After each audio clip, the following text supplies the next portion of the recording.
Assalamu alaikum and hi viewers, this is Sajjad Hussain. You are watching my YouTube channel. Welcome to this next episode on Paradise Lost, in which we are going to discuss a very important aspect of the poem. But before I start my discussion, I would request my viewers to subscribe to the channel so that they get notifications of the post very in time. Viewers, as far as today's topic is concerned, it is the five speeches that are uttered and that are articulated by Satanll in book 1, and these speeches are an excellent specimen, an excellent example of Satann's oratory, his eloquence, his power of speech. He seems to have gift of the gab, and it is because of these speeches and because of the high sounding words and because of the vociferousness of these speeches that some critics believe that he is the hero in Paradise Lost. So we would examine and we would try to analyze these five speeches one by one. When the poem opens, we find out that Satann is lying on the fiery lake of hell, and he is in an unconscious state of mind, and he is in great torture and he is in great pain. And when that fire stops for some time, he regains his senses and he sees things all around. There is dismay, there is hopelessness, there is despair, there is bleakness, and there is darkness all around. And he sees his companion, his close friend, his bosom buddy, who in fact was second in command to him, Beelzebub, who is lying in a stupor and who is lying there in a slumber, and he is lying there unconscious. So he addresses him his first speech,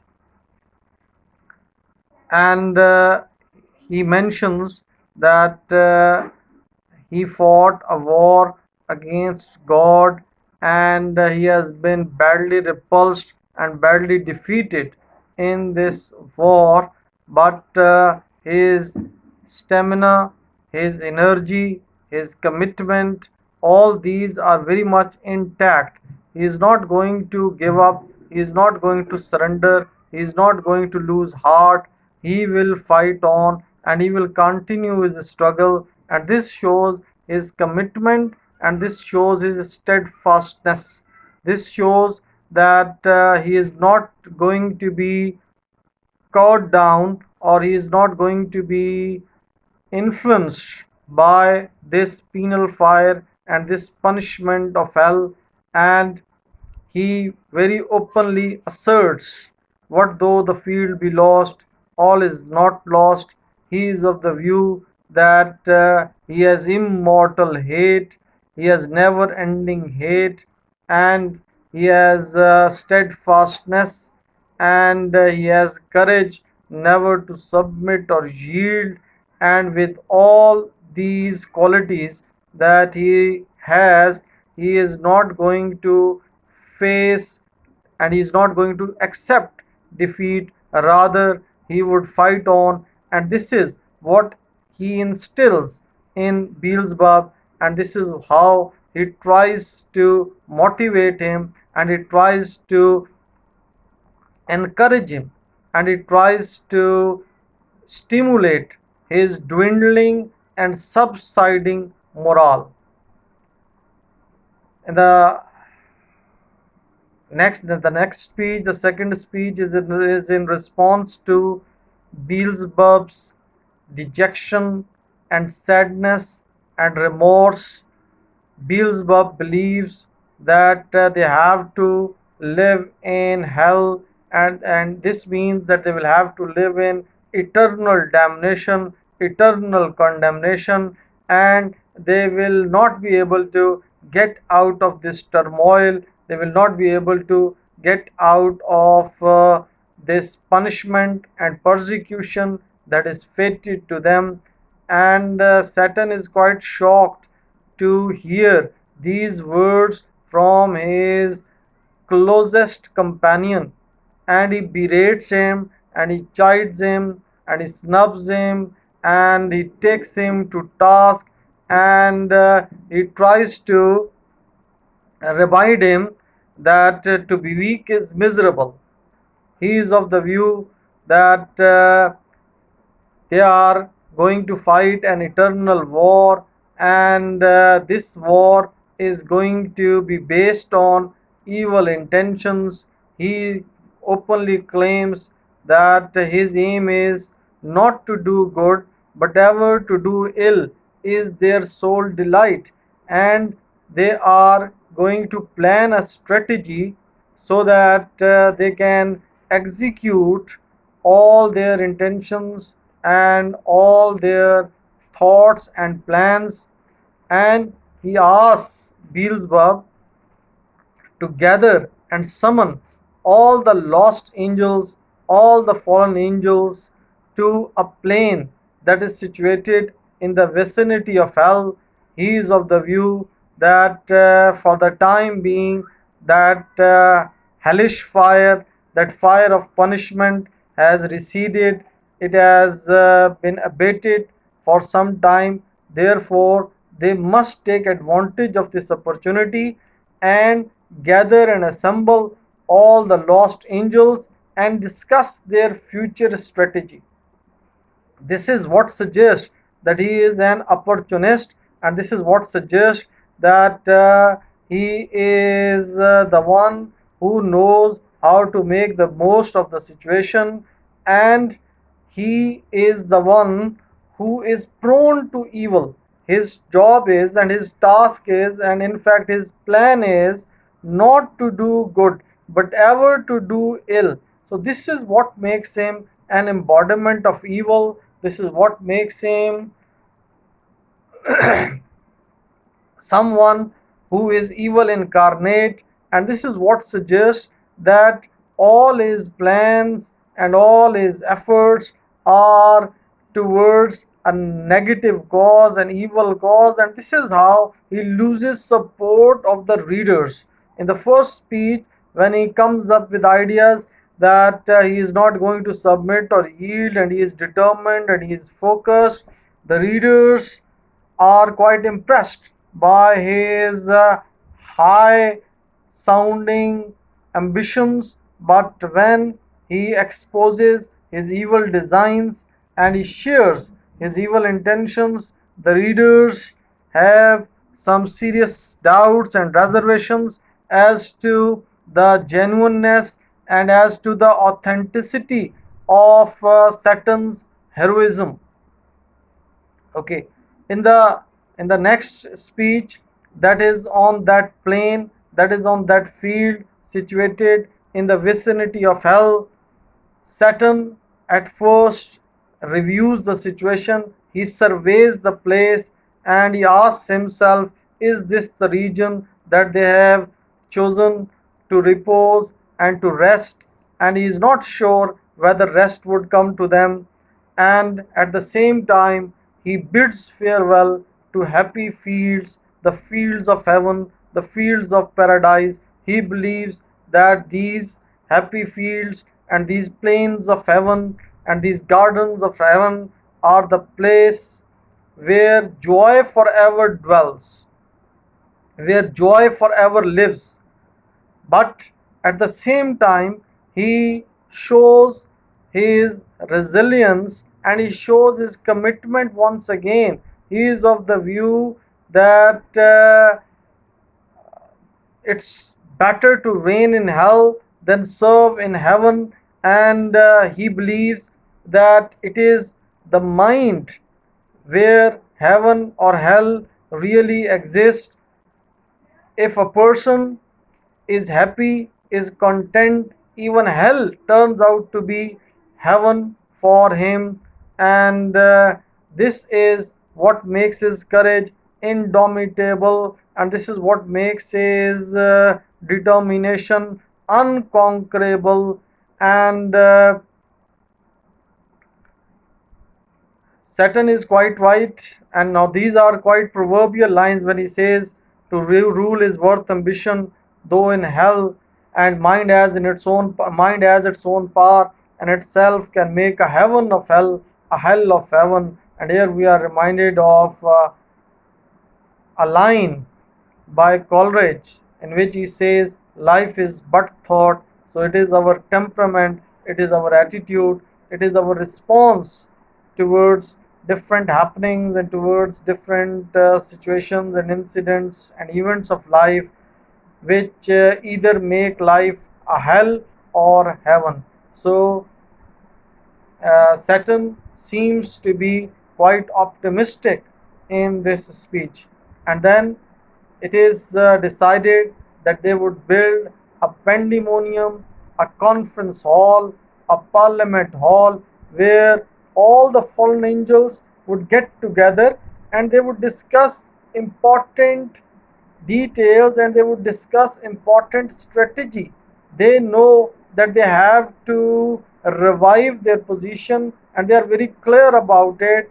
They believe that they have to regain whatever they have lost. So, in order to achieve this aim and in order to achieve this purpose, they need to have unity, they need to have close consultation, and this is what makes Saturn democratic in spirit. He does not believe in dictatorship. He does not assert anything on these fallen angels. Rather, he talks each and everything with them, and it is with mutual consultation, and it is through consensus that he proceeds. In the fourth speech, that is in pandemonium, Saturn addresses all his fallen angels with flowery words, and he praises them and he appreciates them. He calls them princes, potentates, warriors, flowers of heaven. So, this is how he poses great faith in his followers, in his disciples, by praising their commitment and devotion that they have shown to him. And he also believes and he also tells them that these fallen angels are lying in a stupor and they are lying in a slumber and they are lying in oblivion and they are lying in a sort of forgetful sleep, and they are not aware that they are in hell and paradise is lost to them. So he instills and he injects a sort of new motivation in them and urges on them to be awake, arise, or be forever fallen. According to him, according to Saturn, it is a time for now or never. It is time of now and never for all these fallen angels. If they do not get united, they will be, they will perish and they will be badly defeated and they will face a loss that is going to be irreparable. We find out that Saturn is still hopeful. He has not lost that hope, and this is what makes him a great leader. This is what makes him a man or a character who is infused with morale when the circumstances are not conducive, when things are going negative, when the situation is on the decline. He keeps his morale high, and he not only motivates himself, but he is able to inject that motivation in his lost angels. So he seems to be a man of crisis. He seems to be a character who knows how to deal with a difficult situation and how to come out of that difficult situation. So this speech is important, and in the last speech, we find out that Satan presents himself for accountability. He asks these fallen angels if his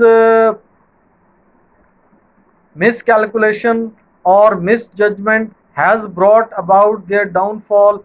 He tries to present himself for accountability and tells them that the power of God was hidden and nobody could have guessed that hidden power, and it was this misjudgment and it was this miscalculation which could have been in fact made by anyone that provoked their attempt. Now he believes that the strength of God is totally revealed to them, and they also know their strength, they also know their positives, they also know the weak areas, and keeping in mind all these details, they can plan well and they can come up with a strategy so that this time they do not perform bad and they come up with a success.